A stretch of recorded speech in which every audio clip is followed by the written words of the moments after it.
$7.8 billion. It's not Aaron Judge's new contract. It's the amount of money that was spent on this last midterm election cycle on ads, just on ads alone. It's a gargantuan sum to be spent to basically flip one Senate seat and a handful of House seats. In fact, it's nearly double the amount spent in 2018 per ad impact. Joining me now to talk about the trench warfare that has become our politics, Eugene Daniels, White House correspondent for Politico and an NBC News political analyst, Jen Psaki, former Biden White House press secretary and an MSNBC host, and Stephen Hayes, editor and CEO of The Dispatch and also an NBC News political analyst. So, Jen, I'll start with you. I mean, all that money and very little change. We've seen change elections, we've seen disruptive figures, but have we kind of gotten used to instability as stability in our political system, if that makes any sense? Well, I mean, that number is so eye-popping. And then I was like, how much is Aaron Judge being paid? That was like my next question. But I will say this all sort of changed in 2010 with the overturning of the Citizens United ruling, right? Because the vast majority of this spending across the country is by outside groups. And those are eye-popping numbers these groups are spending in states.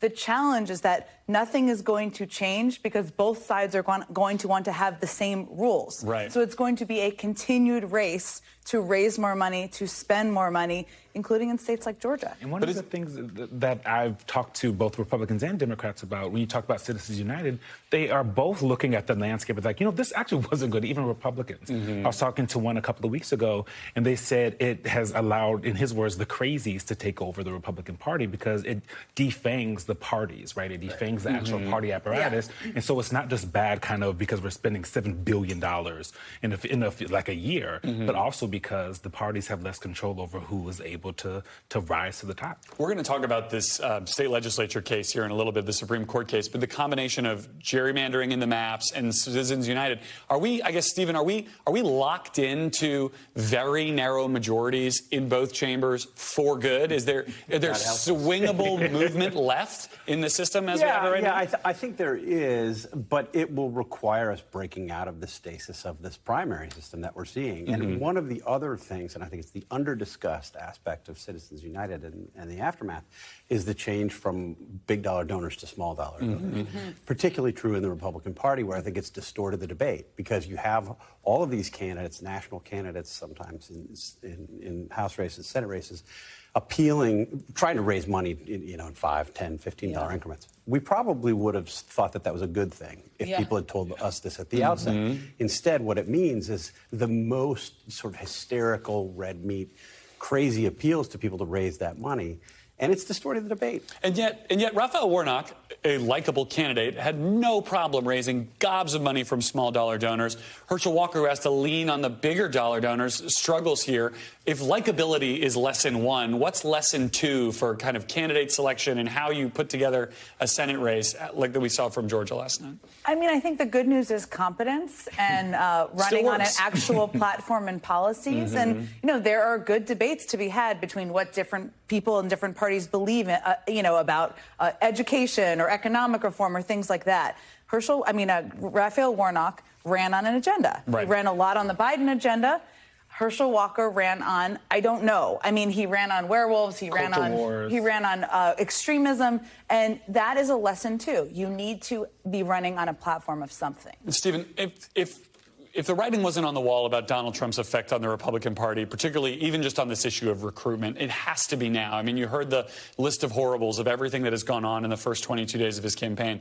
If Republicans can't look at this midterm cycle and say he was neither kingmaker or effectively able to dispatch his enemies, if not now for quitting him, when? Yeah, I mean, this is not the first time we've asked that question, right? I mean, we've had this conversation before. We keep moving the bar. Right. Yeah. So I actually think I think we're there. I think this is an appropriate time to ask that question. I talked to a Republican, currently serving Republican House member this morning, who said the only people who are still afraid of Donald Trump are currently serving Republicans. Interesting. And even they're, sort of tiptoeing out a little bit further with their criticism, I think, because he imperils their political future, right? I mean, tie your campaign, your arguments to Donald Trump, and that's not a winning way to run. And I think, the Herschel Walker's a good case in point in this instance. I think there's plenty to run against on Joe Biden's agenda. he didn't do it. Right. Well, that's sort of my point. Yeah, right? no, I know. You can run on policy debates, right? And that's fine. People have different views on that. He did not run on that. He didn't run on Trump's agenda. He didn't run on anyone's agenda. Well, Trump doesn't really have thoughtful critiques of Joe Biden. I mean, I do, but Donald Trump doesn't. So looking ahead then, Eugene, if Donald Trump is the toxic ex here that the Republicans can't quite break up with, let me extend this metaphor a bit further. Does it take somebody new coming on the scene for them to be able to finally put him behind them? How do you see this ending? Yeah, they need the new Boer gal that will come through and get their eyes. And I think more importantly, they need someone who is going to take it to Donald Trump. We've talked about this over and over. We talked about this in 2016. The folks that are thinking about running, what they have to do, Republicans believe, their strategists I know that you've been talking to too, are saying they have to go at him, and that's that. And because he, they call him a bully, and they say the best thing to do with the bully is go right at them and hit them first. And I think Republicans have not done that. It's unclear how they're going to do that, especially when they spent years and years kind of following Donald Trump. And you talk about DeSantis, which is the name we keep talking about, the governor of Florida, and he's in Trump's image, right? So how do you go against Donald Trump when you are also someone who is Trumpy? So it's going to take a Mike Pence. It is going to take, the myriad of people that have said that they're thinking about running to do that. And I will say, one of the things I was talking to someone maybe 2 days ago about Republicans doing this, and they said what you're hearing is they are coming out against Donald Trump on some things, but at the same time they're saying they would vote for him if he was the nominee. Right. I mean, I've been doing that reporting on Capitol Hill. They won't go that far. Jen, Democrats also took advantage of a structural imbalance here that started with Joe Biden in 2020, which is voting by mail and voting early. Donald Trump has lambasted it, and last night, Ronna McDaniel had to come out and say, maybe not so fast. I want to play what she had to say last night about this. What we do need is our voters need to vote early. I have said this over and over again. There were many in 2020 saying don't vote by mail, don't vote early, and we have to stop that and understand that if Democrats are getting ballots in for a month, we can't expect to get it all done in one day. Right. You wouldn't feed your family in a one day of harvesting. We've got to be doing the whole month like they are. Do Republicans finally going to untie their other arm from behind their back here after last night as well? It is a strategically insane thing that they did this cycle, right? I mean, the thing about voting by mail, early voting, is that your party, your candidate, then banks those votes. You don't have to go after those voters on Election Day. So if you're the Warnock campaign, you got as many people to early vote as possible. And then what they were able to do is go after people on Election Day in some of these red rural counties that are more Republican, but they got them out to vote, to run up the vote in the Atlanta metro area. So, yes, she said that. We'll see if that plays out other places. But, yes, this is something. And I will also say, in Georgia, there are laws that made it more difficult to vote, right? I mean, these laws cut the number of days to early vote. It cut resources to local county officials.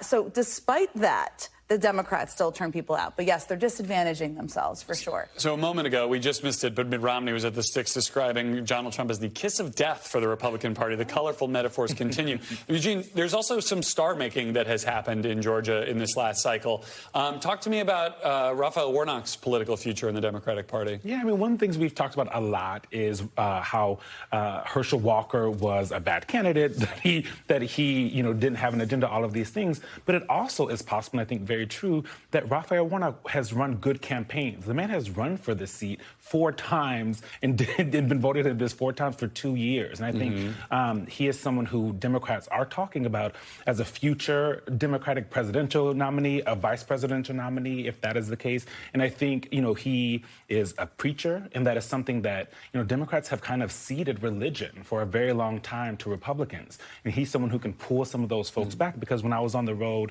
when I was in Georgia, talking to voters, they said the fact that he was a preacher, even if they didn't agree with him on policy, gave them a sense that he was a decent person who would listen to them. And that is something that voters need. That's huge. And I imagine the very Catholic Joe Biden would disagree with that statement about ceding religion. But we'll leave that here for now. We didn't get to talk about Brian Kemp as the potential Republican star coming out of Georgia, but that's why we do this show every day. We'll have to do it again. Jen, Steve, and Eugene, thank you all for your analysis here. Thanks for watching our YouTube channel. Follow today's top stories and breaking news by downloading the NBC News app.